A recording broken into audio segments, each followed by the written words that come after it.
ಚಿಕ್ಕಮಗಳೂರಿನಲ್ಲಿ ನೂತನವಾಗಿ ನಿರ್ಮಿಸಲಿರುವ ಬಸ್ ನಿಲ್ದಾಣದ ಶಂಕುಸ್ಥಾಪನೆ ಹಾಗೂ 12 ವಸತಿ ಗೃಹಗಳ ಉದ್ಘಾಟನಾ ಸಮಾರಂಭಕ್ಕೆ ಸಾರಿಗೆ ಸಚಿವ ರಾಮಲಿಂಗಾರೆಡ್ಡಿ ಇಂದು ಚಾಲನೆ ನೀಡಿದರು.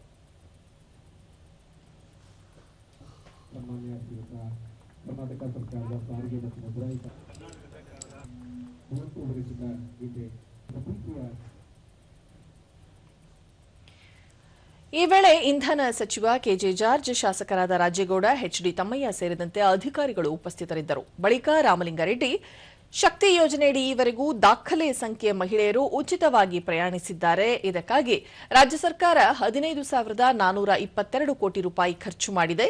ಕಾಂಗ್ರೆಸ್ ಸರ್ಕಾರ ಅಸ್ತಿತ್ವಕ್ಕೆ ಬಂದ 2.5 ವರ್ಷದಲ್ಲಿ 5,800 ಹೊಸ ಬಸ್ಗಳನ್ನು ಖರೀದಿ ಮಾಡಲಾಗಿದೆ. ಜೊತೆಗೆ 9,000 ಸಿಬ್ಬಂದಿಯನ್ನು ನೇಮಕ ಮಾಡಿಕೊಳ್ಳಲಾಗಿದೆ. ಇದರಲ್ಲಿ 1,000 ಮಂದಿ ಅನುಕಂಪದ ಆಧಾರದ ಮೇಲೆ ನೇಮಕವಾಗಿದ್ದಾರೆ. ವಾಯುವ್ಯ ಕರ್ನಾಟಕ ಸಾರಿಗೆಯಲ್ಲಿ ಇನ್ನೂ 1,000 ಸಿಬ್ಬಂದಿ ನೇಮಕ ಬಾಕಿ ಇದೆ ಎಂದರು.